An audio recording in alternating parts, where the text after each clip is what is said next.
This podcast is a member of the Voices of Wrestling Podcasting Network. Visit voicesofwrestling.com to hear the rest of our great podcasts, as well as show reviews, columns, opinions, and updates across the world of wrestling.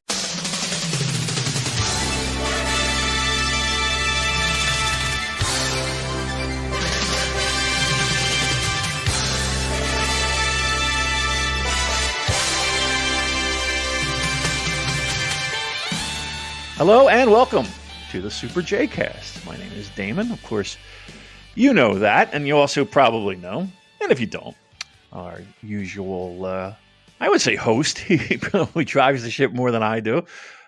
Joel is away on his month-long vacation / holiday. He went back home to see family in England, and it's the first time he's been there in 2 years or so, or maybe, well, not even maybe, definitely more than that.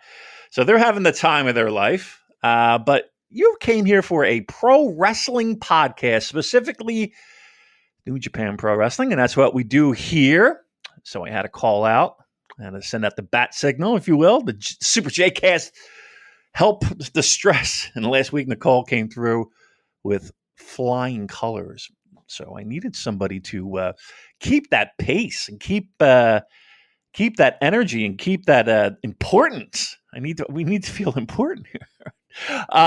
So I sent out the call and quick to respond. You've seen this person everywhere this week, and I checked out some of his stops as well. It seems like he's the most wanted man in New Japan Pro Wrestling podcasts and talk.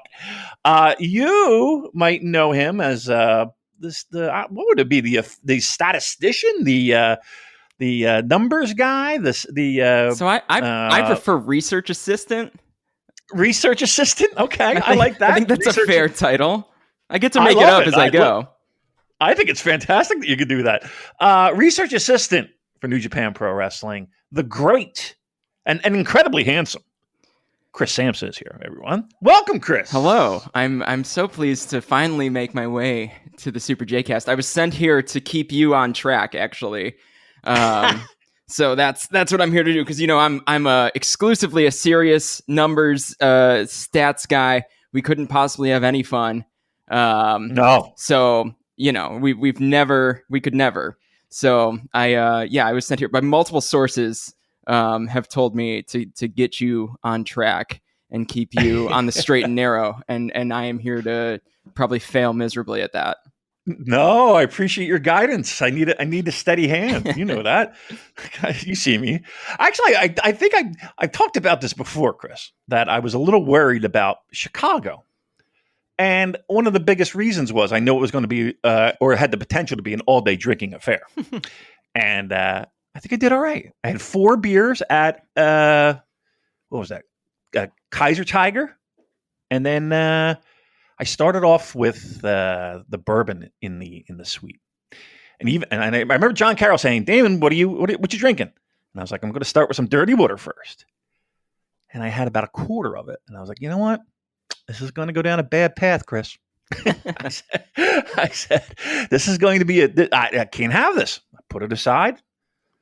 And I had more hot dogs than I had beer. What do you think of that? There you go. Look at you. I know. You were definitely not the most inebriated person in the Forbidden Door suite at the United Center. So you have that going for you. There's a first. I'm blessed with 8 years of sobriety, so I knew that was not going to be me. But I loved watching, those 20 people in that room have a great time in my city of choice, Chicago, as I think most people know. I'm a Chicago guy, true and true. So we had a great time. Finally meeting you in person in the real world. I have to say, I invited Joel also to join us, but obviously he wasn't making the transatlantic ? Is that the direction he would go? No, he would have to go. No, over the Pacific. Yeah, I think he's going Pacific. Yeah. Yes, Tony Khan. The Atlantic is not the most important. Indeed, but yeah, he wasn't. He was clearly not going to be able to make that trip. But yeah, it's. I'm glad to talk to you again in an official capacity. But we had a great time at in the suite as well. We did. Now you started a path. I can't let it go uncovered. You mentioned sobriety for 8 years. was that a decision that was like, I just had enough, blah, blah, blah? Or was that something where it was like, okay, I need to stop? So I drank a lot between my 18th, give or take, birthday and my 28th.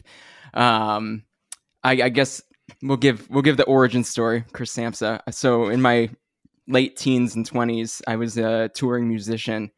So I lived that life, whatever you can imagine that life was. I saw some of it and partook in quite a bit of the alcoholic beverages and the debauchery. Okay. Yeah. Okay. So nothing too crazy or anything like that. But yeah, there did come a point where I was just like, you know what? I need to not do this anymore. And I want to contribute to society in different ways and in different spaces. And so yeah, I quit the booze cold turkey. And it's probably one of the best things I've ever done.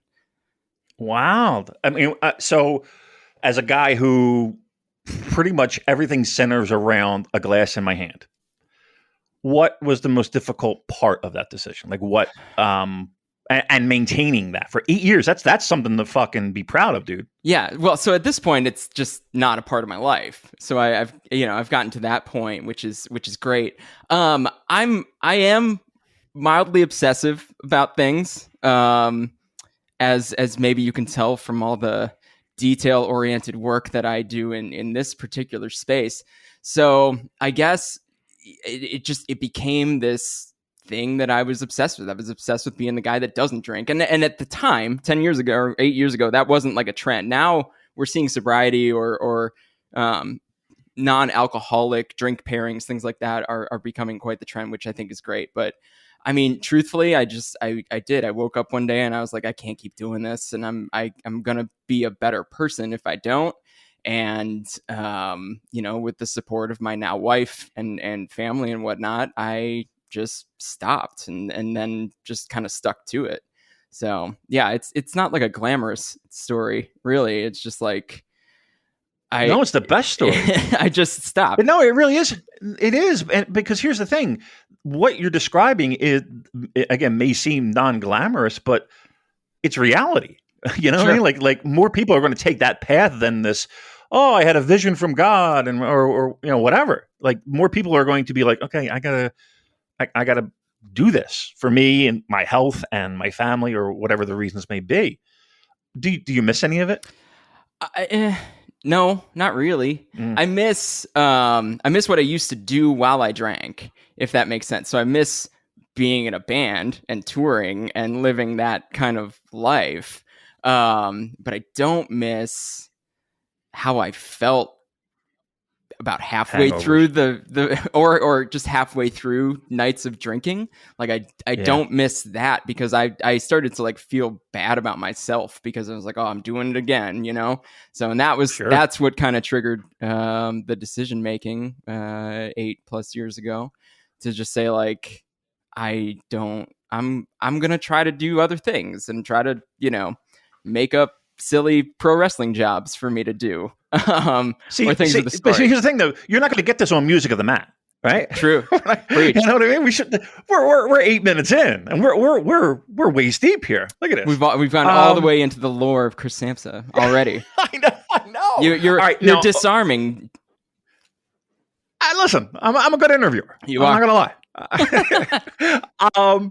Do we know the band? Would we recognize the band? Probably not. We had a really good run. The band was called Plunkett, Plunket. We got some radio play with Q101 in Chicago. We had some radio play on college radio and the like. It was really a pop rock outfit. We toured or played a bunch with bands like the Plain White T's. That was kind of the range of music. Right when Hey There Delilah hit, we were pals with them and they brought us out for a bunch of stuff. So like that was kind of the highest level we reached. But yeah, I mean, tours, and we sold a bunch of records in the UK and we never got to go over there and things like that. So but the music industry was really going through a big shift towards digital, even though no one really knew what they were doing. So it was a really challenging time to be in a band, but at least I got to be in a band when guys still got like in a van and traveled the country. And because I don't think that's how it works anymore. I know that that's not how it works anymore. And I wouldn't trade that experience for anything. Like every band kind of tells of those days being some of the best. But that's a hard life to live. I don't care how old you are. Like you're going from gig to gig, I'm sure you were responsible for setting up your own equipment. Mm-hmm. And, it's not like you had this gigantic rider and, there's, but yet on the other hand, like, is there some freedom to that? Like, is there some, like you wake up every day and you're like, I get to be in a band. Absolutely. And I think the thing that I truly miss the most is not even necessarily playing the shows. It's the time like in the van with my best friends. Right. So like, and we last March, or just this past March, we got back together. We did like a charity show. It was our first show in 11 years. A bunch of people showed up. It was a great time. But like, truthfully, like that event wasn't even the thing that I enjoyed the most out of that. It was like having an excuse to hang out with my friends. And that kind of probably is the reason that I do the New Japan stuff now, if I want to come full circle, because I'm looking for, I've longed for community, right? And not just community, but like the band at the time, like we always found new venues to do shows, and like we wanted to provide kind of those opportunities for people to come together and for there to be a community, the scene, quote unquote. If you're in kind of a punk rock band, it's called the scene. Sure. So like that's, I think, part of why I gravitated towards not only like the New Japan community, which is just so many good and fun and nice people, but also looking for an avenue to contribute to that community, which is kind of what I found with I don't know, all the stats and research and info that I pulled together. And that's the thing that I like so much about this. So I do kind of tie that all together. That's interesting to me because like we kind of think of it as we being, speaking in general terms here, like the stats that you provide and the articles that you write up. I mean, they're so good that Kevin Kelly's using them and uses them a lot and often because they're interesting tidbits and facts and things that like make your eyebrows rise. But in the same breath, you're talking about giving back to the community, almost as if you're creating some type of art through this very scientific-y kind of thing. Like, why do you think those two worlds meld with you? I just think it was an opening. To some extent, right? Like, I've watched New Japan for a while before I even started to look into this stuff or to put this all together. And I started to hear Kevin and Chris and Rocky like reference both history and statistics, right? Like really baseline stuff, wins, losses, this, that, and the other thing, right? Like very simple, easy to understand stuff. And I was like, man, there's more there. Like, this is a sport, right? Like, this is presented as a sport. And I love pro wrestling, but I'm a sports guy too. Baseball specifically, which is probably where the desire for statistics come into play, because baseball was kind of the first major sport to really go that route with sure. detailed analytics and everything, detailed analytics, right? And that was the idea. It was just like, well, what if I mess around with some pro wrestling stats? Because New Japan like posts results. And I was like, okay, that's cool. Something to work with, right? Like times, who took the fall, all of that. And then, when it comes down to it, I organized it a little bit. I have my true day job involved some data organization and kind of tying pieces together. And I took some of those documents, truthfully, from my day job and started to plug in like wrestling data and created kind of a lane for myself where I can contribute to the community. I think it's incredible because, well, I'll follow up with this question first, and then I'll make the point. Do you find that you hear more from people that have maybe a sports background or they're sports fans? Like, are those the type of people that you hear most from, or do you hear from others who just say, "Oh my God, these are just incredible tidbits to help me learn this promotion"? I think I think my objective, I know my objective when it comes to like sending information to the broadcast team, is to provide some things that a first time watcher would just understand, right? Like most people understand sports and some of the kind of traditional data points that go with sports. And the more that we can bring that to life in a pro wrestling setting, the more it's going to be approachable and easy to understand. And you're going to understand who the great wrestlers are and who the not so great wrestlers are, just based on their records or their times or their ability to stay in a match or their ability to be the person who gets the winning fall, right? Like all these weird little things. And it helps tell the story of which wrestler is, say, the favorite or which wrestler is the underdog. But then here's a reason that the underdog might win, right? That's the most fun stuff to kind of pull through, is like the reason to believe in the underdog. And, a lot of the times that plays out in professional wrestling because it's professional wrestling. So, I don't know if that answers your question, but I think that's the answer I got for you, I guess. No, yeah. So were you like a math guy in school, or were you more of like a sports math guy? Like I would consider myself a sports math guy. So, like I love hockey analytics, and I love like those war charts, and even in baseball I think they have a war chart or something similar to that, like a value that they against like just a generic player. Like those things I've always loved. Like was that you as a kid?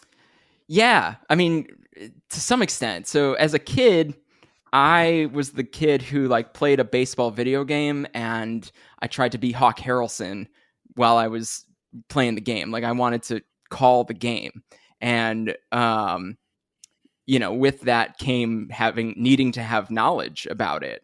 So I was not great at school in general, so I don't and I never played a lot of sports. Like I played baseball, little league and stuff, but I didn't play anything into high school or anything like that. So I've always been an avid sports watcher and enjoyer, and I want to understand the analytics of it, which I am able to do just via stats. Even sports that I don't watch that frequently, if I pay attention to some of the statistics and things that get thrown around, just even on the baseline, I can kind of understand who's who and what's what.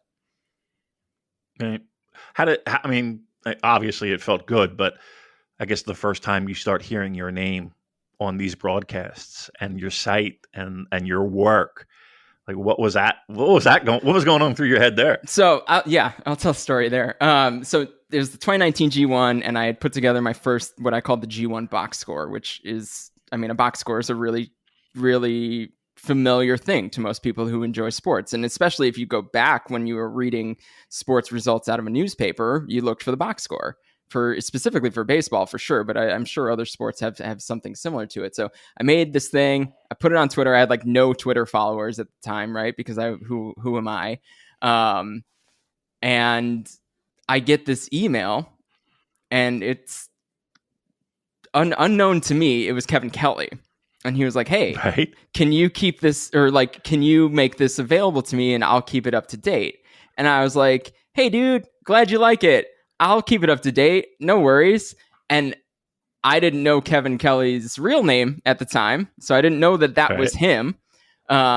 Shortly thereafter, I figured out that was him, and I was like, "Hey, man, I'll keep this updated. I'll even just send it right to you, so you don't have to worry about getting into, whatever, Google Sheets or whatever." And like, honestly, the rest is history. I just never stopped sending him stuff, and now sometimes they even like ask me for specific stuff, and I have made some friends there and whatnot. So, but yeah, it truly just started as this thing that I like posted on Twitter and tagged everyone, which I would never do now because I just feel like it's so nerdy.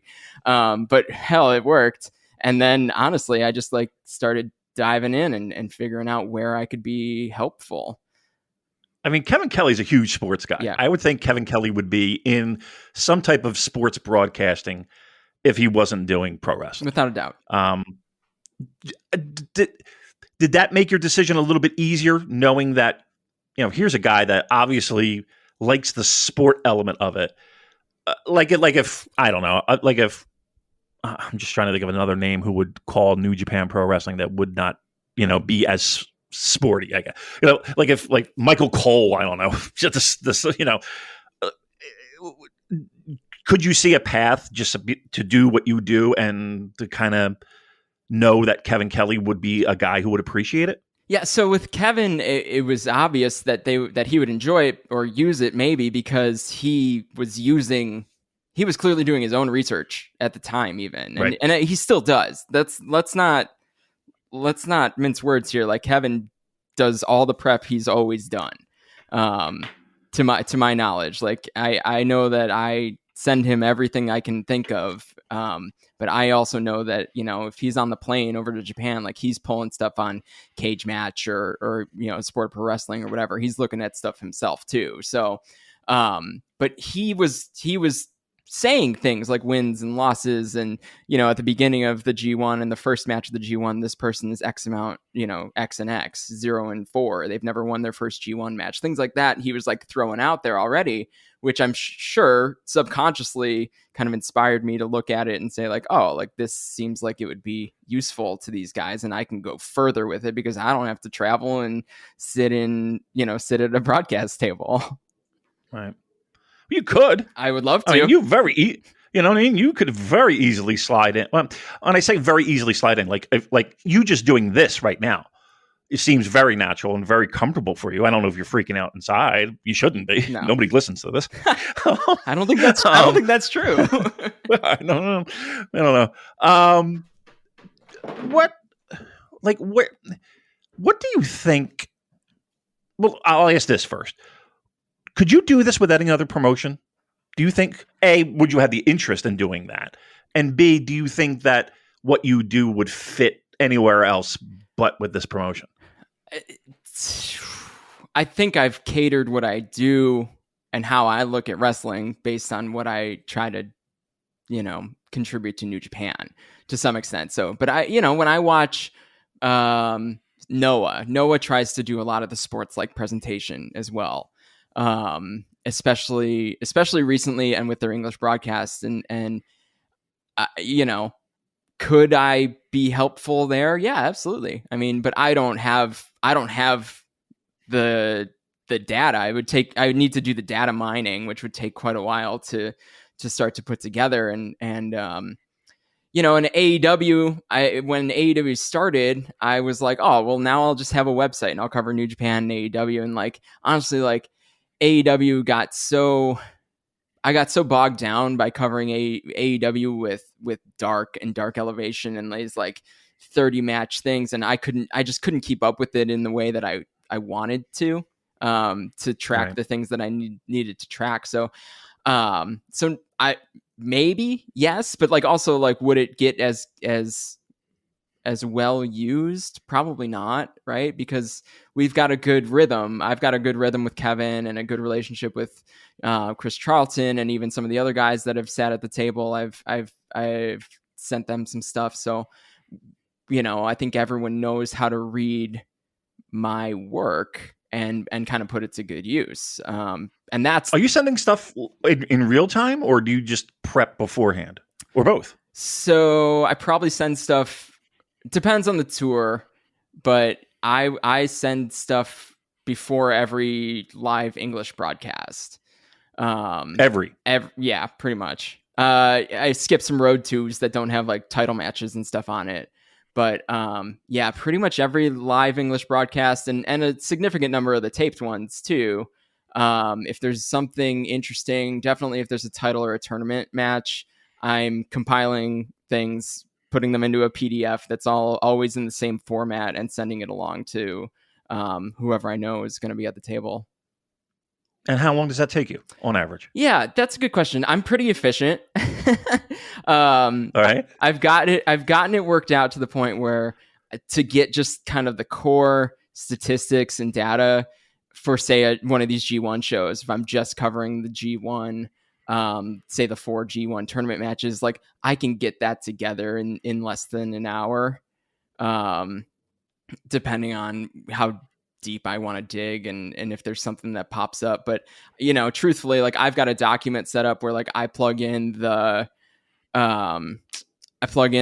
opponents that are against each other, and it pumps out their history against each other. And then I can plug in the venue, and it'll give me their record in the venue, and or the city, and it'll give me their records in the city. So like, and then I just kind of compile all that. And that's been a learning curve for me to learn how to like make all these documents kind of interact with each other. But yeah. Now, was that in Excel, or are you using like jQuery, or is that what it's called? Or Python? It is. So I use some Python to collect the data from various places around the internet.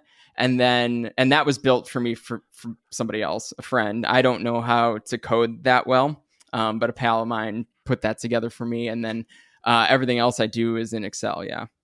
It's this like massive Excel document that I'm looking at right now, because I just added all of my G1 stuff. It used to be a separate document. Now it's all in the same. So it's just like, it's this silly big spreadsheet. That's pretty awesome. Like I love to do that. Like in the sense of, like I would play daily fantasy hockey, and I would have these spreadsheets of who they're playing, and then the third line versus the first line, and how much ice time, blah, blah, blah. Like, trust me, there is a huge bit of jealousy that you're able to put something like that together for a promotion that you obviously really enjoy watching. What do you think? And again, we'll get into the pro wrestling talk. Trust me, but I find this fascinating. I'm sorry. And again, nobody listens, Chris, so it doesn't matter. I listen. I literally. Here, I'll drop this. I'm on my 2 favorite New Japan podcasts this week. So Keeping It Strong Style, my pals, Jeremy and Josh. Yes, right. I know them very well. Old pals of mine, and then JCast. Like those are the 2 New Japan podcasts that I listen to every single week. There's others out there that I'll drop into, right? But like, I have a problem this week because I'm on both of those shows, which means See, I felt bad. Like I did. You know what? I felt bad. I did feel bad because I didn't want them to think that. Because I know you've been on there before. Oh yeah. And I was like, I don't want them to feel like I'm cheat. You know what I mean? Like I feel like that's their thing. Nah. Chris Samsa is there. You know. So I hopefully there's no hard feelings. They know I'm here. I also cleared my appearance with some other friends of mine just to make sure that the radioactive heat stays away from me. But now I basically, though I'm spending the time with you, I'm gonna have all this free time on my like audio feeds, because I'm not gonna go back and re-listen to both of these shows. So that's gonna save me like 6 hours of listening. You're gonna pop in the car with the missus, and you're gonna be like, listen to how great I was on the JCast. I fucking nailed it. She doesn't need to hear me talk any more than I talk at home. Now she seemed like she. How did you guys meet? Number one, and then number two, she seems like she's a bit of a fan of the pro wrestling, right? Yeah. We, my wife Megan, we worked together at a coffee shop. In the late 2000s, and then she left. She went to college, did college things. I went and did band things, and then eventually we ended up working together again at more of a management level, both of us as managers, and we ended up getting together, and now we've been married for almost 4 years, and that's all great. But yeah, she is a pro wrestling fan. She's gone to a bunch of different events with me. She bought me a plane ticket and a ticket to the last time New Japan went to Hammerstein in New York. So nice. Like that was cool. That was the first time I saw New Japan live in front of me. So that was very cool of her. But yeah, we started our honeymoon with the Royal Rumble just because it was Really? like it was in Arizona and we were headed to California, and that was kind of the timing that we were going to do the honeymoon anyway. So we just stopped in Phoenix and went to the Royal Rumble, which, and WWE whatever aside, the Royal Rumble's fun. So yeah, and it checked off a baseball stadium off of my list as well. the little Diamondbacks. Yep, exactly. Okay. So but she's a fan. We're a pro wrestling family when it comes down to it. She's this. She's clearly not as into it as I am, but she really does seem to have an appreciation for what I do and what I've been able to carve out here in this community. And she loves, I mean, we hosted a barbecue when everyone was in town for Forbidden Door. I know that you weren't able to make it because you were doing your own thing, but she loves the community element of it the same way that I do. That's pretty awesome. Like that's the thing that I find, like I bust balls and shit like that, but that is an amazing part of this. Mm-hmm. Like that idea of, oh my God, there's a dude in South Carolina listening to my nonsense. You know what I mean? Like right. That's, and, or like when you go to the Tokyo Dome and somebody comes, that's the kind of stuff that's like, kind of blows my mind sometimes. It's crazy. Yeah. But it's all, I mean, I don't know. Maybe you're like me, maybe you're not. But like when I was a teenager, I started a band so I can make friends, right? And then now as an adult and much older than a teenager, like I started to do this and then found my people, right? And like now some of my best friends, truthfully, right now, some of my best friends in the world are because I do this pro wrestling stuff. And, I've gotten to meet them and chat with them in various different ways. And, I think that's why we do this stuff. I think that's why I do this stuff. And, it's hard to make friends as an adult. And here I am talking to a new friend in you. Right. Well, listen. Oh, we're now okay. All right, I see. All right. No, we're friends. Trust me, we're friends. Yes. I find it very difficult to meet new people. Absolutely. I do find it very difficult. It is about the hardest thing you can do as a dude in their 30s, 40s, 50s, whatever, right? How else do you meet people besides being a part of something that's kind of niche? Yeah. What do you think New Japan, just to change gears, what do you think New Japan Pro Wrestling does better than any other pro wrestling company? They wrestle. The matches themselves? They actually have wrestling, first of all, in the wrestling shows. And the whole show is centered around wrestling and what happens inside the ring and between the bells. And I think that they do that better than anybody else. Not just the in-ring, but just the fact that is how the product is presented. I was talking to someone when they were in Chicago and they said, we are in Japan, we are a sport. And that's how our shows are made. That's how our shows are laid out. That's how they're put onto broadcast. They're a sport. So they go until they end. They don't necessarily have a 2-hour runtime and 15-minute segments and commercial breaks and this, that, and the other thing. And, that is true. It's presented as a sport. It's presented as a series of matches. It's more similar to UFC than it is to WWE.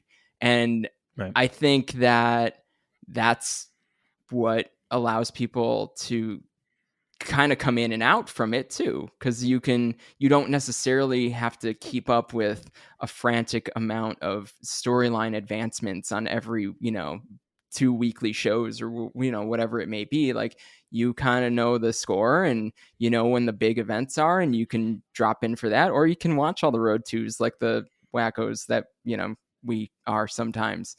But I mean, I think that just the fact that it is presented as a sport is the most important and the best thing that they do better than any other pro wrestling company.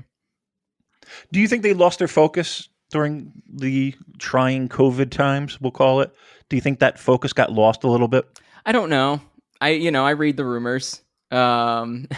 And I talked to some of the people that source the rumors, yourself and Joel included. But did they? I don't know. Not really. May the evil stuff. Everyone points to that as like the checking out point. But when it comes down to it, now look at it now. What do you want more? Do you want Great-O-Khan to win, or do you want Evil to lose? Like, we've probably gotten to the point where everyone just wants him to lose no matter who he's facing. And that was the goal. So, and that's pro wrestling. There's always going to be that stuff. I mean, it can't just be a bunch of Tom Lawlers coming in, as much as I love Tom Lawler, like, it can't just be that. There has to be character too. And I think that was highlighted a little bit, and yeah, there's been some missteps along the way, but I think we've course corrected pretty well. I do too. Like, and I'll go so far as to say that, name me another promotion that's had such just a string of bad luck with COVID and trying to get through what everyone keeps thinking is the longest the longest delay ever. But it is what it is. And a lot of that stuff is out of their hands. Are you good with what you've seen so far with the partnership in AEW? Yeah, I think a lot of people made up a show that they wanted it to be, and then that wasn't the Forbidden Door show in particular, which is kind of the biggest event of the partnership with AEW. Like, I think a lot of people kind of head booked it and then didn't get what they expected, but then the wrestlers showed up and they wrestled and it was awesome. Right. Like, that was very telling to me, that like the wrestlers showed up, the crowd showed up, and that was a heck of a show. And that was a heck of a fun time. And shoot, I don't need these guys to spend a month in America building their matches on weekly TV. I just need someone to announce a card and I'll be there at the next one. Like, whatever. I trust that that's going to be a great show now. Or, I think that if you get too bogged down with some of the rumors of, Tony Khan cut off this match from happening in New Japan, or, this person can't travel to Japan, and G1 entrance and yada yada yada. Like, if you get bogged down with that, you're gonna choose a side. And to me, it's just great to see some of these guys showing up and doing something cool and getting in front of a hot crowd again, because I'm sure that was a selling point. And I'm curious to see where it goes. I want to see an event happen in Japan. I think that's an important. I think that'll be an important line to cross too, because right now it's all beneficial to. It's not exclusively beneficial, but the major benefactor here has been AEW. Right, a lot of action on their TV, a lot of people in the United Center, a lot of pay-per-view buys, et cetera, and I'm sure New Japan's getting some sort of cut of that. But I think the primary benefactor has been AEW, and I want to see that get paid back. Mostly because I'm curious to see where they're going to go. But I know that the travel and the visas and things like that are much harder to acquire when you're trying to go to Japan, especially still right now. Yeah, they're still going through it. Mm-hmm. That's apparently another wave is underway. So fingers crossed. But we got September. Bad dude Tito into the country, and we found a way. That's a win. Right, no doubt. It kind of is. It is. I mean, yeah. Why not? With G1, and when we started, I was like, I can't believe we're already at G1. I can't believe how fast this year has gone. It's kind of like the midway point of the year. Like, what has stood out to you the most so far for New Japan this year? I feel like it feels stable. Like, everything feels normal. It just in the sense, I mean, you put the belt on Okada and everything feels better, right? And so that is kind of my overarching feeling. And part of that for me is just the calendar, right? So we had we had the New Japan Cup in March at a normal time, right? Then we had Best of Super Juniors in May, June, a normal time. And now we've got the G1 in the summer, in the middle of July and into August, a normal time, right? Like, so the calendar has reset. We had 2 years of both COVID calendaring and Olympic calendaring, and everything feels right again, right? Like, it's July 13th and I'm prepping for the G1, and I can wake up. I'm a live watcher for many of these shows, which I'm sure people will tell me I'm crazy for, but I love it. I can get up and the sun is already coming up and I can start to watch these G1 shows, which is what I so enjoyed about G1s of the past, is that like I'm not like dragging my ass out of bed to watch something while the sun's still down on most nights. So everything feels like summer, and we're ready to roll. And I couldn't be more excited for this G1 because it does feel like, with all the kind of new guys coming in, I'm so curious to see how some guys are going to be.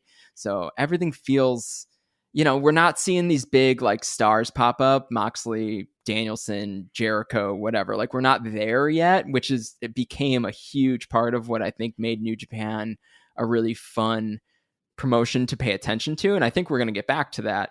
But we've got a bunch of new, fresh faces, outsiders, people from America, people from other places in the world that are starting to pop up. And that feels like New Japan is an international promotion again, because I think New Japan really is the most international promotion out there. And that is something that they leveraged to great success for a long time.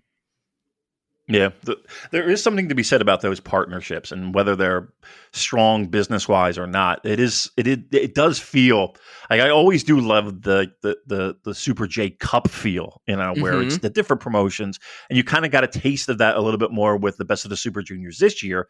And I think this G1 kind of feels, at least in the past 8 years, 10 years, like it feels like a real international kind of event, with different promotions all kind of chugging along with it.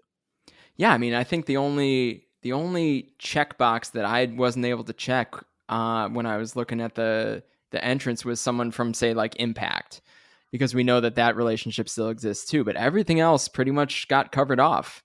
New guys, returning guys, an AEW guy, some people that we know that the company is behind, that are fresh to the tournament. So yeah, it does. And Best of Super Juniors is the most international tournament that they do every year.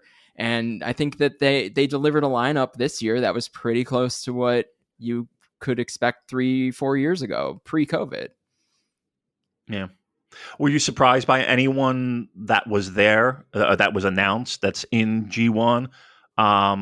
I guess, what was your biggest surprise guy? And then was there any disappointment in any of the lack of that superstar firepower that you were talking about? I mean, I would have loved to see, anyone in that top tier of like the US talent, right? Everyone desperately wants a Bryan Danielson G1, right? Who wouldn't? Why wouldn't you want to see that dude wrestle, some of your favorite wrestlers? I was a little surprised to see, I guess, El Phantasmo, just because like it feels like a quick ascension into heavyweight. But he had teased it during Best of Super Juniors, so in that way I wasn't super surprised. But everyone else, a lot of these guys, you could sense that they've been waiting to get into a G1, right? Lawler, and then Jonah, once he got signed, you can kind of tell that they're behind him, and I think the intention is for him to spend more time in Japan than on Strong. And then, and I think Archer is actually a great AEW addition if you can't get one of those like god tier guys, because right. He's familiar and he's over and he knows how to do a G1 and he's really fun. He's a really good wrestler. What I don't think people recognize enough is the time commitment that a guy like, again, Lance Archer or Jonah or Tom Lawler, I mean, they're in Japan for a month, over a month. And it is hot as balls over there.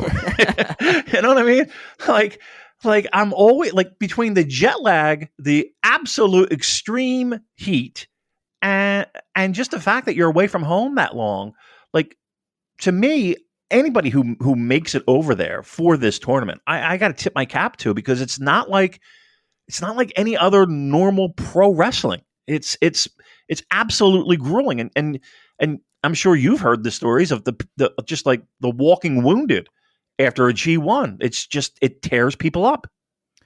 Yeah, and when it comes down to it, people will point to them wrestling fewer G1 matches during this tour, right? But the fact of the matter is, pretty much everyone's on all 17 of the first 17, the block nights that are announced. Almost everyone is on every one of those cards. So it's not like they're taking 4 or 5 days off completely. Like, they got to make towns, and they're hanging out in a bus, and they in different hotel rooms every night. Like, this is a pretty hefty tour. And you look at, a 31-day span from the first night to the last night. And yeah, you've got 6 block matches in there, but you have 17 appearances for most of these guys, which is plenty. I mean, that's a lot. That's a lot of wrestling, a lot of places to make. And you're right. I mean, especially guys that haven't ever done it, you always want to see how those guys kind of show up for it. I got to put over your article that was posted, I believe, today on voicesofwrestling.com. And you do it every year. And it looks like you started out with the A block. Like, for something like this, for an article like this, it feels like you spent a ton of time coming up with a lot of these little nuggets. Am I wrong in saying that? I don't know. I wouldn't say a ton. Like I said, like, I've got a lot of this stuff automated, and for the G1 specifically, so there's 2 times a year that, like, my brain shifts gear, and it's G1 season and Wrestle Kingdom season. And there's so many of these little pieces to the puzzle that, like, kind of float around in my brain until I check into it, and then I think, like, oh yeah, that thing about this guy in this tournament or whatever is worth highlighting. So but yeah, all the tables and things of the sort, most of it's in the prep.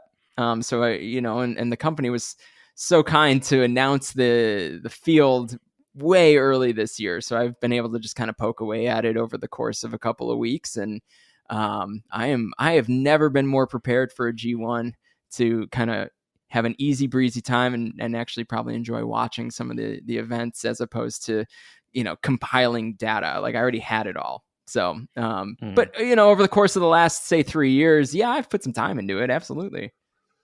Right, just building the tool to make it easy. Exactly. And like, learning how to make it easy and easily digestible too, because essentially what I post on Voices of Wrestling is really similar to what I send Kevin or Ian or Chris or whoever's on broadcast, right? So I have found a way to kind of like dual purpose that task by providing some content to my pals at Voices of Wrestling, as well as cutting out some of the the pictures and the prettiness and sending it off to the broadcast team. Like, I think that's a skill too, Chris. And I don't want to like just hand wave that. Like, there's one thing about compiling the information, right? But there is certainly another complete factor of making it presentable, making it easy to digest, and just like every flick of the mouse, there's an interesting tidbit.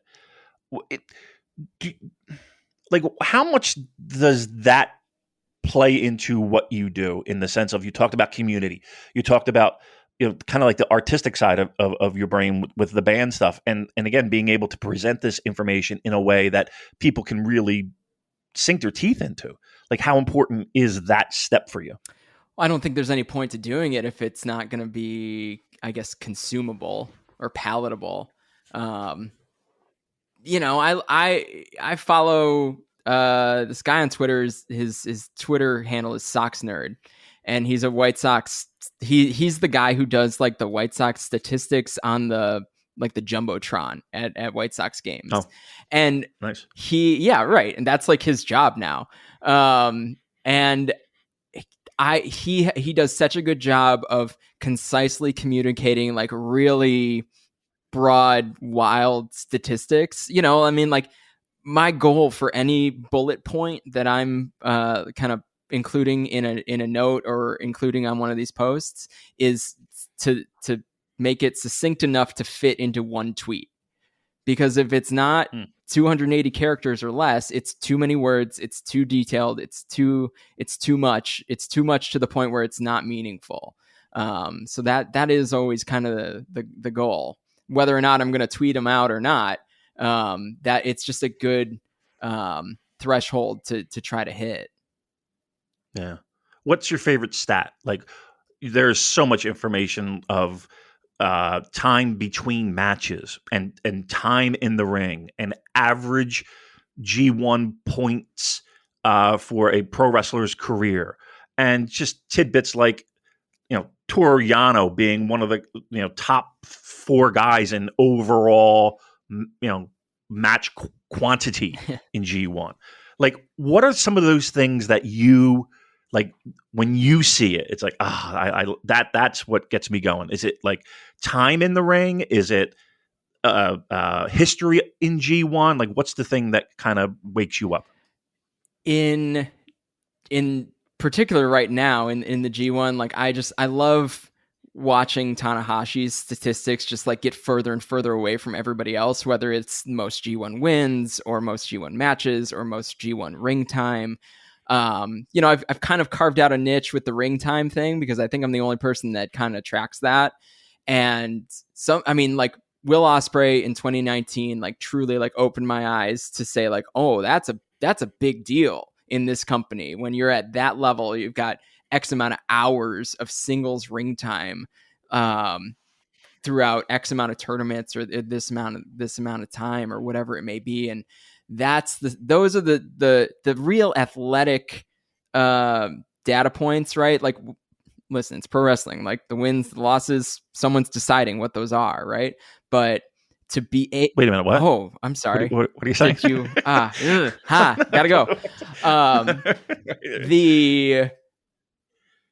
The athleticism of being able to perform at that level for that amount of time over this period of a year or 2 years or this 1 month period of a G1 tournament, like that's real. Like there's real stuff there, right? Like that's a true testament to the physical condition that some of these guys are in. And so that's the stuff that I really, really like to point out and pick out, is that like these guys are really athletes and they put in a ton of work. And, oftentimes it's way more than you would expect, and it's way more frequent than you would expect. And it's, I like to highlight the I guess, legitimate aspects of pro wrestling. I love it. I mean, I think that's what brought a lot of us to the dance originally, right? Has the work that you put in, has that helped you kind of go back in time and maybe rewatch older G1s and I wouldn't say get a new sense of appreciation, but just kind of, you're doing these stats. Do you ever go back and kind of catch up on all those old G1s? Yeah, I have a playlist of G1 finals that I will put on anytime I'm working on G1 stuff, and it just rolls through on my TV, and it goes from number 1 to number 31, and sometimes I pull up just the right one. But yeah, I mean, I wouldn't say that I look at those differently now, but I do try to think of like what my work might have looked like during that time, and the stuff that I pulled together. And I have a box score for every G1 back to G1 number 1. I've compiled all of that, and it exists in my files just so I can say this person has the best G1 ever by, the statistic of ring time or wins or losses or, whatever streak anyone's running. Like I can start to highlight some of those records. But it's cool once you kind of run into those, you can go back and watch a lot of it, whether you find that stuff on New Japan World or a hard drive somewhere. You can go back and be like, wow, that's cool. They probably maybe they didn't even know that was happening, but there's some major athletic accomplishments for some of those older G1s too. Yeah. I mean, it's an amazing month. Like I always look forward to it. It does scratch that itch of sports and pro wrestling. And I think that's the best time of the year. And it starts 3 days, the 16th, yeah. Right? In Sapporo. I can't believe it's here. Do you like this format? Do you like the 4 blocks? I'm like getting used to analyzing it because the same way anybody else does, right? You had 2 blocks of 10 and you kind of knew what the story arcs were going to be, right? Someone's going to start off slow and come back and probably win a block, and someone's going to start off hot and then fall off because it's their first G1 and they didn't know how to pace themselves and yada, yada, yada, right? Like, and now I have a whole fresh look of things to look at because it's a whole new format. And then beyond it just being a 4-block format, they've done this kind of, I don't even know how to explain the scheduling, but you're getting 1 match from each block on each show, which means the opportunity exists for the, I guess, kayfabe schedule makers to maybe be more favorable to certain wrestlers, just in how their schedule has been laid out. So like their individual schedule. So that's been a really fun thing for me to pay attention to and also, highlight in some of my coverage. But ultimately, I think that it's gonna be hard to follow because you're not just getting like immersed in 1 block each night. And I'm worried about that. But otherwise, I think each of the shows will be of a certain quality because they were able to kind of spread out the more meaningful matches because they had kind of a blank slate. It didn't have to be 1 block or the other. There was an interesting, and again, I can't put over hard enough the article that you wrote for Voices of Wrestling, and I'm assuming we're going to do all the blocks, A, B, C, and D, and A is out there now. You made mention of Jonah and how weird it was spread out. Like his first night is on the 17th, but then he doesn't wrestle again until, singles match wise, tournament wise. What is it, like 14? Was it 14 days? 12, how many days was it? He has 12 days between block matches. So he wrestles his first block match on the 17th, and then his second is not until the 30th of July. Wow. So yeah, that's the longest stretch anyone has. He has a 12-day stretch where he's not wrestling in block matches. And then Taichi has an 11-day stretch. And there's one more long. Oh, El Phantasmo also has a 12-day stretch in the middle of his tournament. So, right, weird, right? Do you think that helps? Do you think that helps them? I mean, obviously, days off help anyone recoup, but do you think there's anything with ring rust? I mean, that seems like a long time between singles matches, doesn't it? Yeah, absolutely. If it's me, I would want. If I equate this to kind of a pitcher in Major League Baseball, right?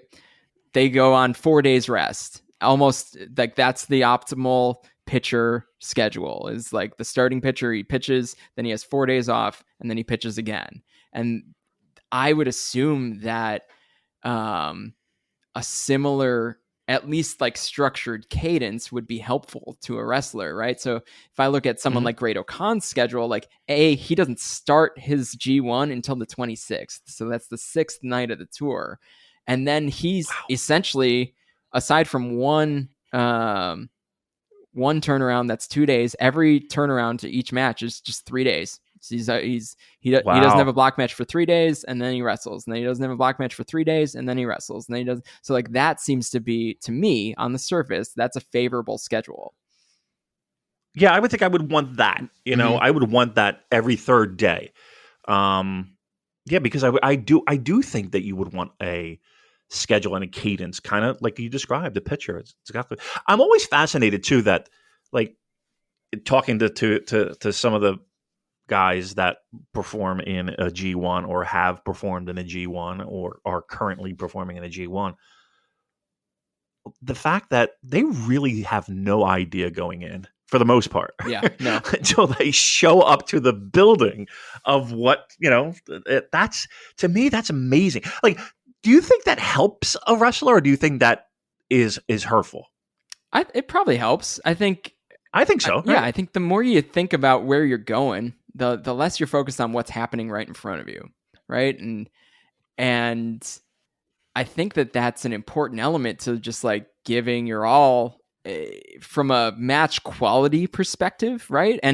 And putting yourself in a favorable light with the people who are making those decisions. You want to be the guy that puts in maximum effort no matter what. And that I think that is more likely to happen when you don't know that you're going to go on a 5-match losing streak to end your tournament. Like, and I don't know how much I think that stuff matters a varied amount depending on who you are as a wrestler and where you're at in your career. But I think that, to just say, I'm going to show up and do the work and whatever the work calls for is what I'm going to do. And I'm going to do it great. Then I think that, the less you know, the better.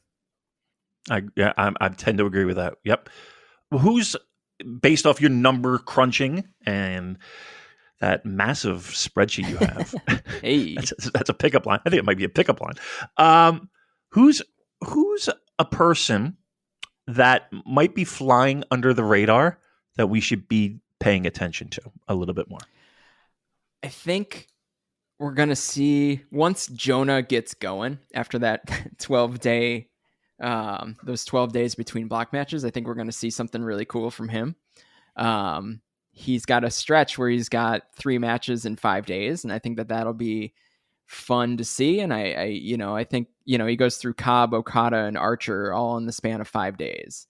And I think that that's kind of a run that I've got pegged as something that I hope we see something really good out of. In the B block, I'm watching Great O'Khan, of course. And I think he's got, like I just said, I think he's got a favorable schedule to have fans keep up with him easily, if that makes sense, right? Because you don't have that big gap.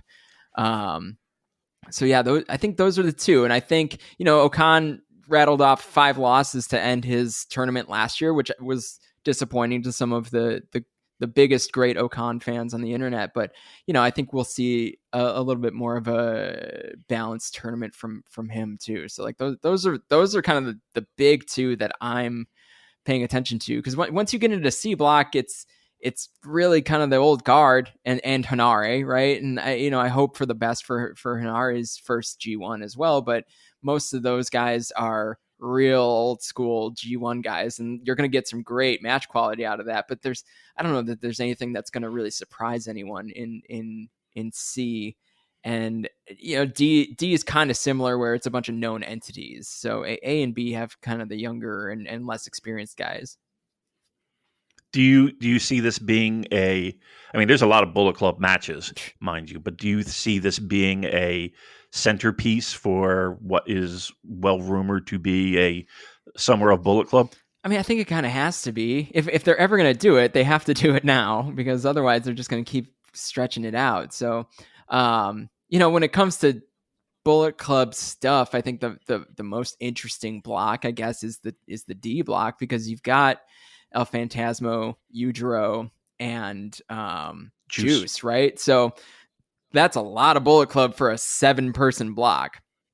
So that's worth noting. Though none of those guys are necessarily the people you would imagine to be at the forefront of any of the big Bullet Club story, right? So they have kind of kept those guys away from each other, right? You don't see Jay and Evil fighting. You don't even see Bad Luck Fale in a block with any other Bullet Club representation. He's the only Bullet Club member who doesn't have a Bullet Club versus Bullet Club match. So, but I mean, if you look at the last block night, you've got Jay versus Tamatonga, and while Tamatonga's been kind of bounced from Bullet Club, like that's a Bullet Club match, right? That's a big part of that story. So, and that'll be highlighted just based on where it's placed in the tournament. Toru Yano. He's going to get that surprise win, right? Always does. Definitely expected. Who's the surprise win on this year? I mean, who in that block would be surprising is kind of the question, right? You got Archer, Fale, Cobb, Jonah, Lawler, and Okada, right? Okada would obviously be the surprise. It's early in the tournament. It's the second match, I think, for both of them. So that would be the most surprising, right? Otherwise, any of those guys, you could see a banana peel situation with Yano. Right. So, but again, Okada and Yano haven't wrestled that often because they've been in Chaos together for so long, and there's no other reason to do so unless they're in a G1 together. So, I hope that's fun, right? Like that's kind of all I can ask for from a Toru Yano experience. Are you into the Toru Yano? Not really. Yeah. But I do like how he's the anomaly of some of my, data points, right? So there's been moments where like I'm looking at, say, averages or a median or something, and I'm like, God, I gotta get rid of the Yano matches. And then like I go to that and everything changes. But he's a part of it, right? He's a part of the whole situation. Is there a guy that, how every year before he was no longer in it, but every year it was Shibata's winning. It's like Shibata's not. Ishii's winning. Ishii's not winning this. Is there a guy that you see on this list that people are gravitating toward, and you're just kind of looking at your data points and being like, "That's not happening"?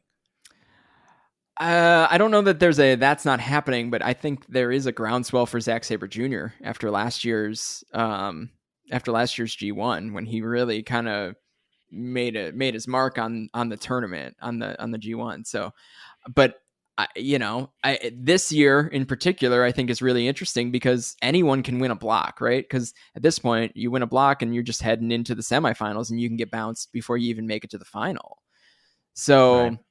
I hope that somebody surprising wins a block, even if they're going to get bounced in the semis, right? But I hope that somebody fun and surprising or new wins a block and really establishes themselves, like a Zack Sabre Jr., right? Like, because then at least they've got that under their belt, and they can kind of grow from there. ZSJ, or if you want to say Great Okan, or even someone like El Phantasmo, if you really want to make a guy and say like, this dude's a heavyweight and he's here to stay, like there's a chance that those types of guys could win a block and lose in the semis, and then they don't even appear on the kind of list of people that went to the finals.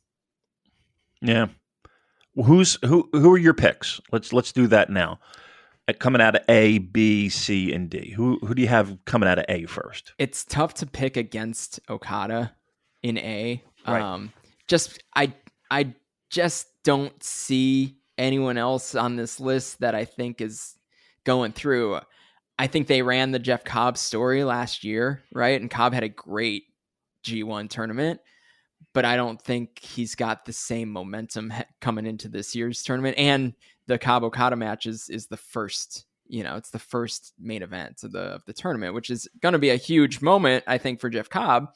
But I think it actually probably works against his kind of momentum. So yeah, I mean, tough to pick against Okada, and again, just headed into the semis. If I have to pick someone out of B block, what I want to happen is I want Great Okan to come out of that and to get a match with Okada in the semis. But what I think is probably going to happen is Jay White's going to buzz right through and go undefeated, and he's going to undefeated. I think he's going to go undefeated, and because it's a short block, It's only 6 matches, and I think that's a big establishing feather in the cap of Jay White to go undefeated through a block. I'm sure I will be surprised by one of these 2 blocks, because I also don't think that they'll go to Okada Jay White as a semifinal match.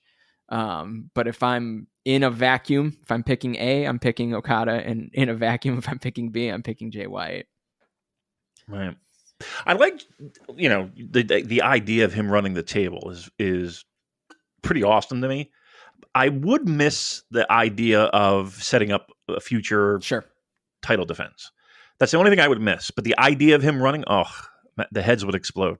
You know that, right? Yeah. And the explode. title defense thing should not be understated. That's a huge part of what happens in the G1 is future title defenses are set up by people beating the champion, but that's a lot easier to do when you've got 9 matches instead of 6, right? Those 3 extra matches, oftentimes, those are the 3 losses, right? So 3 even is a lot of losses for a champion. But yeah, I mean, I just would love to see Jay White just like buzz right through, and we like to spread things out, different accomplishments to different wrestlers, and maybe that becomes Jay White's thing as he went undefeated through a G1 block for the first time in X amount of years. I'm going to have to figure out when the last time it happened was, because I hope to need to know that as we head into the last night.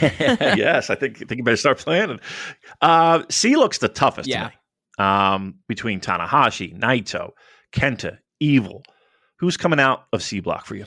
So that,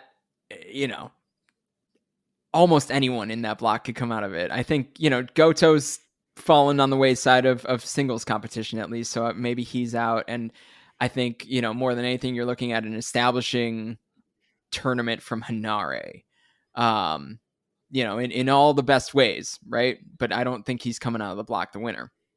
So that leaves Tanahashi, Zack, Naito, Evil, Kenta. It's tough to pick against Evil, just because then you put him in a situation where everyone just wants him to lose on that semifinal night, because nobody, that, like I said, that's a valuable thing when you need people to buy tickets to an event on one day's notice. You want to see the demise of someone just as much as you want to see the ascension of someone. Very good point. Absolutely valid point. Do you see Hanare getting a win over anybody? I don't think anyone's going to go winless. I don't think we have especially because it's his first G1. I don't think you go into the G1, go winless, and then, at that point you probably never get invited back. And I don't think that he's got to get. I don't think that's the he's plan. got to pin a name though here. He's pinning. Yeah, he's pinning a name. If he's getting a win, which is nice. If he's getting a win, he's getting a win over someone meaningful, right? So, I mean, the lowest on the totem pole would be Goto, and even that is a meaningful win. Yeah, but it's hard for me to bet anyone's coming out of this tournament with less than 2 wins. I think it's going to be really complicated as we get into kind of the block finals nights of being mindful of things like tiebreakers, because it's such a short tournament. There's going to be ties. See, people are going to be hitting that at the Chris Samsa. They're going to be hitting that hard. Because you're right. I know it's going to take some tie break math to break at least a couple of these blocks, because it's such a short. If I think about 6 matches into like a traditional 20-person G1, everyone's tied after 6, right? And of course the pacing of the tournament is going to be different, and they're going to spread things out a little bit differently, but like after 6 matches there's not that much space to create. So right. That's the fun part. Is now we're looking at not necessarily how many wins you have, but who are you beating. D block is there's a couple names that I don't think will be in the running. Ujiro, I think David Finley's not going to be in the running that strong. Shingo, Will, you think Juice is in the mix there too? So Juice is interesting because we've got this kind of reinvention happening. So he's got Will Ospreay on the last night of block competition, and they're going back and forth with this U.S. title thing. So they've done this before with the U.S. title. They did it with Moxley in 2019, where the last night of the block had Juice versus Moxley, which ended up setting up the title defense. Will, though, is at a whole nother level. regardless of whether he's the US champ, he's in the mix for someone who could win this tournament. So I don't think that necessarily precludes Will Ospreay from like winning the block, or from Juice from being in the picture at the end of the block. So, but that is kind of a wrinkle worth noting. Who do you think comes out of this? Who comes out of D? It's hard to pick against Ospreay because he's like the highest ranking person in the D block, and there's not really anybody that's close besides Shingo, right? Obviously last year G1 tournament, Shingo's the IWGP World Heavyweight Champion. So you would imagine he's going to be in the mix, and he's got El Phantasmo on the last night, which I think is going to be a hell of a match. And I think maybe there's going to be a little bit of a tie back to Shingo pinning El Phantasmo at Forbidden Door, which I think was the only New Japan on New Japan crime at Forbidden Door. So that may make things a little more interesting. And so, yeah, I mean, like those are the two. But I think, again, if I'm picking in a vacuum, how do you pick against Will Ospreay? Right. So Ospreay, did you say evil or? I think evil. Okay. Maybe. I haven't done any official picks. I probably won't. Count these as official. Sure. Yeah, we're talking through it. I think if you're looking at kind of like the face heel spectrum, right? Like evil's as far heel as you can be. And if you want to push Will through, I think you actually probably need, someone further on the heel side, and Will just baby faces himself to beat evil. But that seems weird to me too. So I don't know. It's hard. It's hard to read. Well, you'll have that Jay White evil, right? And like the final four: Okada, White, evil, and who did we say? Will. Yeah, I mean is that a bad final? It sounds good. Mm-hmm. Final four. Yeah, because you got to figure evil gets bounced then, and then maybe your final is Okada Will, Jay Will. Can you go to Jay Will? I don't know. That's probably not the right thing to do. Well, who's winning it? Let me ask you this: who's walking away with the trophy? Naito. Wait, what? I didn't even pick him to win the block, but I think he's probably winning the tournament. How is this going to pan out? I do think Naito's winning the tournament, but it's hard for me to pick him to win the block, if that makes any sense. Like I know that it makes perfect sense. I know that I have to do that, but when I look at the rest of that block and I guess the layout of how the rest of the tournament is, it's hard for me to get to the point where Naito wins the block, except that he has Zack Sabre Jr. on the last night of block, the last scheduled night of block matches. And that's going to be a really cool match because obviously Zack ruined Naito's G1 last year. And so that puts them in a big moment.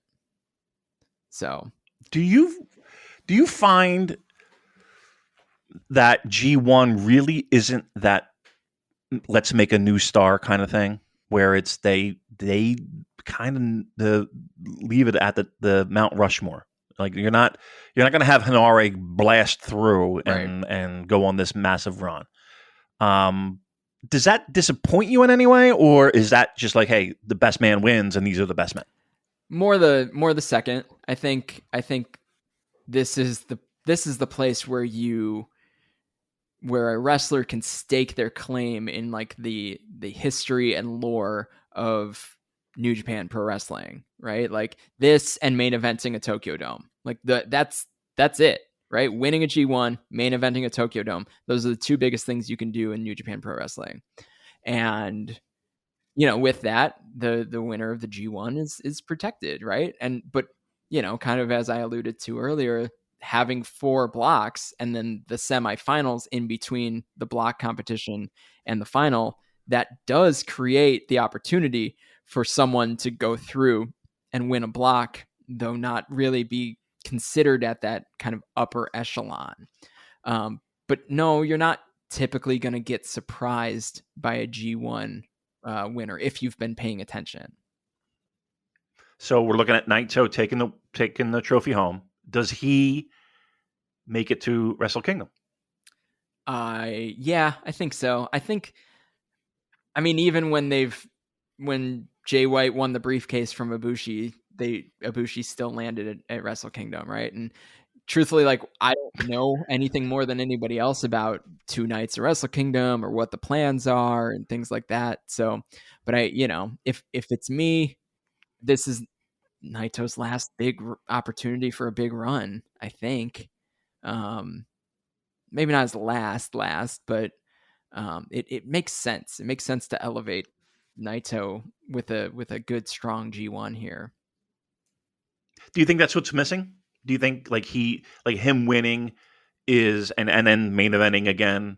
Do you think that's missing from his stamp on this company? No, I don't think so. Like if he didn't do it, it wouldn't be a disappointment. Not for me. I like Tetsuya Naito. I'm not against Naito by any means, but I want to see guys like Shingo and Ospreay and Jay White and have some of these bigger moments. Cobb, right?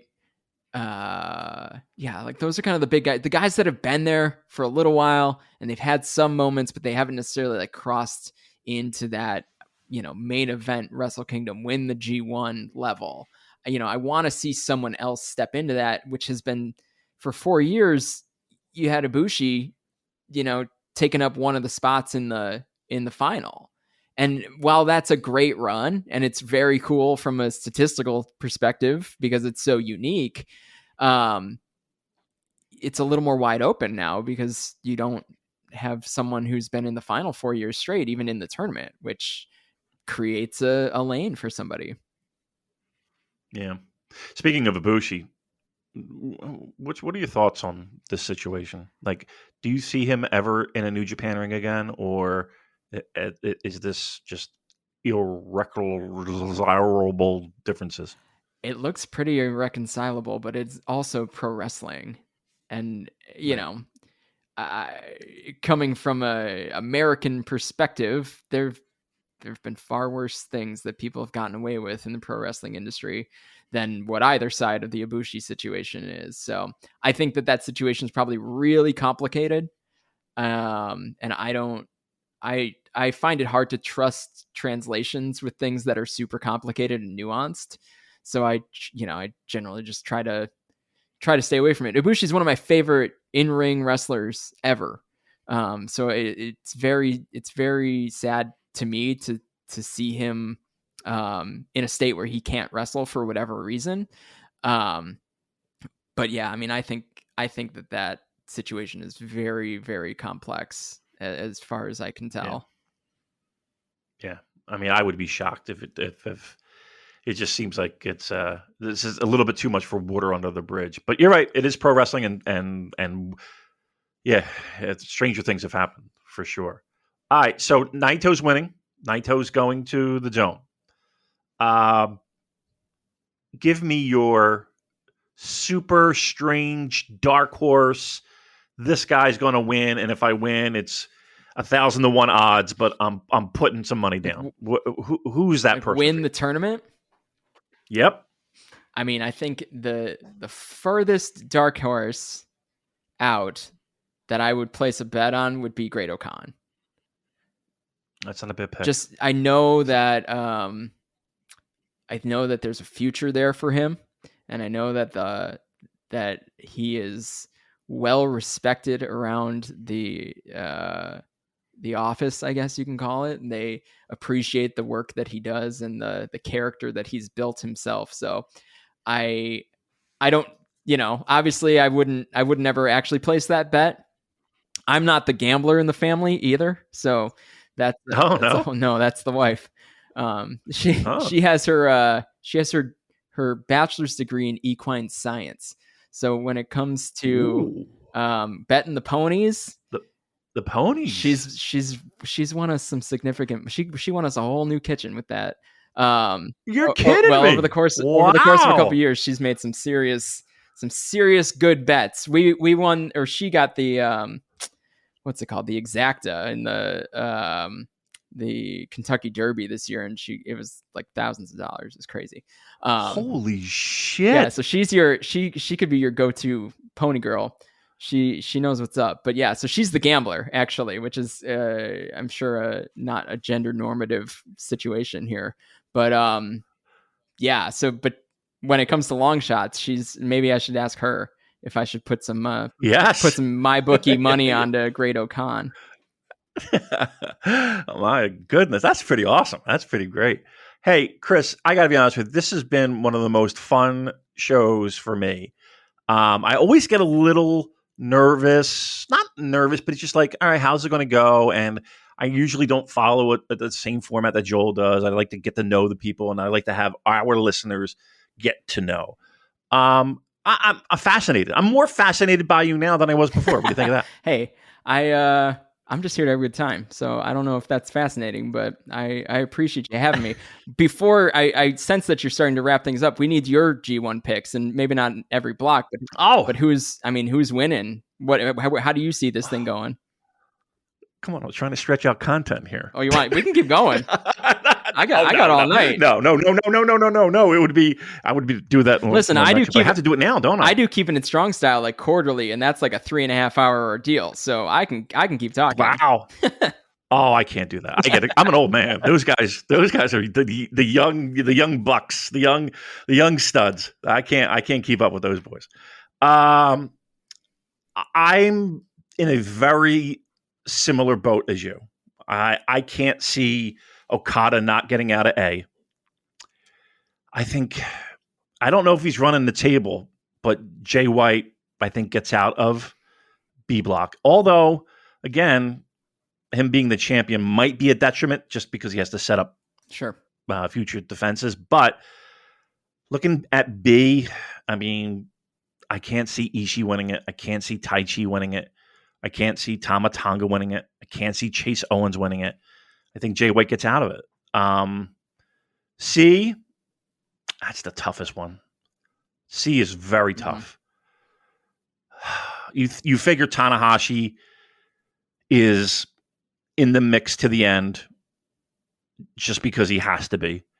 And that is not a problem. Zach, I think Aaron's going to take a lot more losses than he has wins. He has to mathematically. I do think Naito gets out of the block, but like if you're talking about tiebreakers, like that's where I could really see it being coming into play. And then D, Will probably is my pick. I think that's, again, I don't want to say safe pick, but I think Will coming out of there makes the most sense at this point, right? Do you think they go Naito Will in a semifinal for the first time though? Like that's it is a match that is super protected. Right, that's where I struggle to get there. I look at it that way and I'm just like, is that when you do that, or do you do Naito Shingo on one night and blow the roof off? That I think everybody that seems fun to me. Both seem fun, but for business, do you save Will and Naito? See, here's the thing with that. I'm not a fan of saving. Sure. Like I hate the idea of guys can get hurt at any time. Mm-hmm. You know what I mean? Like if you have that match, you're going to have it in a big building, right? And you can charge higher ticket prices, and that's what these semifinals and finals are going to be. I don't have a problem with them doing it, having a fresh matchup. I don't think you burn it. I mean, look, you saw. I mean, how many Tanahashi Okadas have we had? How many Okada Wills have we had in recent history? How many Ibushi? I'm not going to sit there and be like, well, we've seen it, but it's going to be great. It's going to be great. you know. And so if I see any of those matchups, later on at Wrestle Kingdom in 6 months, I don't think I got much problem with that. Yeah, no complaints here. It's hard to say because we haven't done the semifinals in so long. Yeah. That's going to be here's the thing. That's going to be very interesting. Mm-hmm. And I think the worst part for you is going to be those night 6, night 7, and keeping that pace and keeping the stats. That's going to be tough. It's not so bad because it's very, like I said, it's very varied, and there's like at least one notable match on almost every card.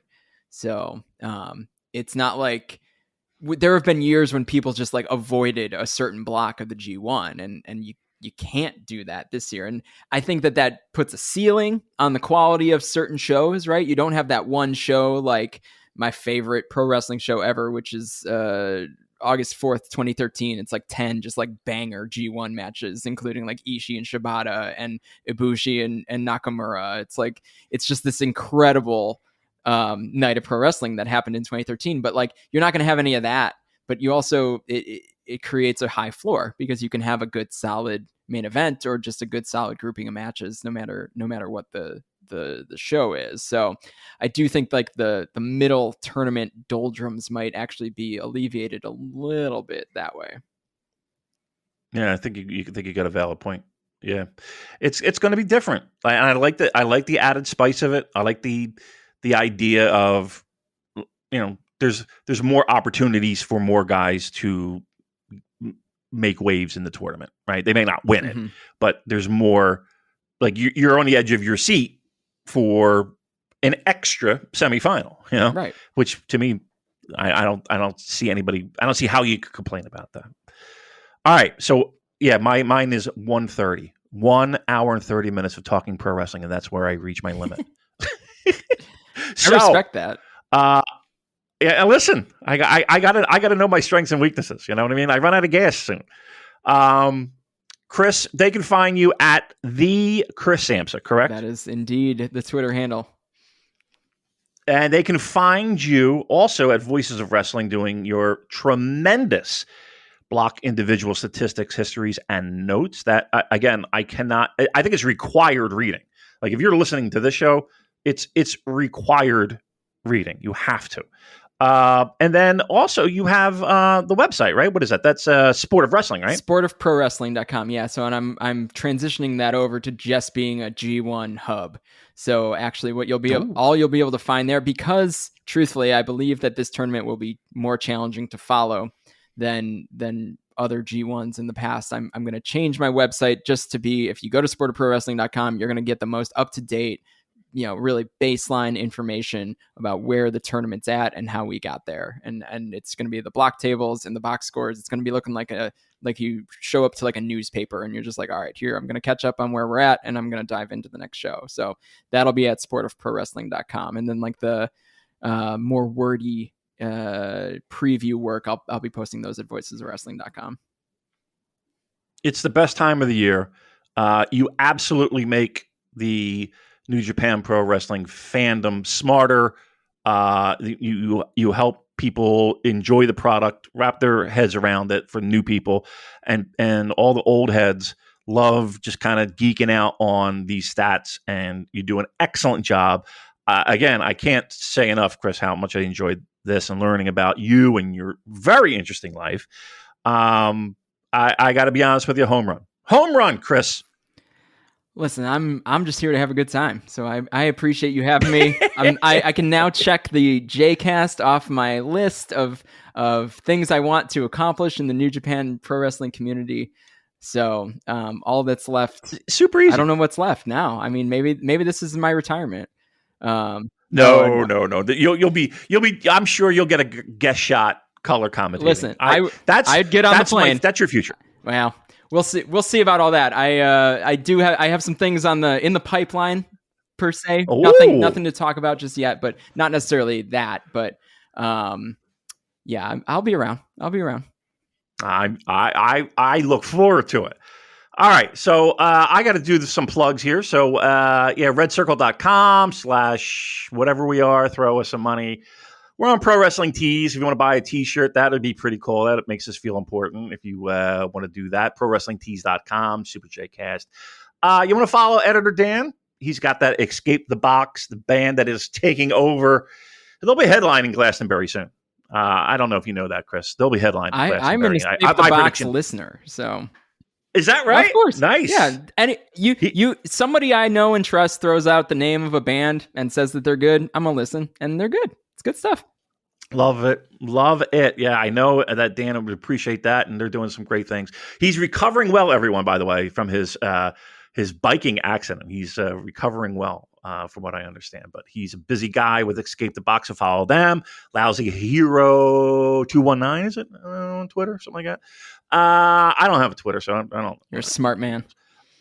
I just can't do it. I just can't handle it. I have like a phony one, so I can keep up with hockey stuff and shit. But that's a tough world for me. Say hi to Joel. Follow him if you want the Discord link. All that fun stuff. That's it. We'll be back again next week. I'll have someone else, certainly not as great as Chris or Nicole, that's going to be tough for that third person. I wonder who it might be. I don't even know yet. Like I said, Joel's like, did you get anybody for the... I was like, I'm going to hit up Chris. He's like, all right, make sure you do it. Don't fucking forget. So I did. All right, Chris Samsa, we thank you very much. Thanks for listening. Take care, everybody. And as Joel would say, goodbye.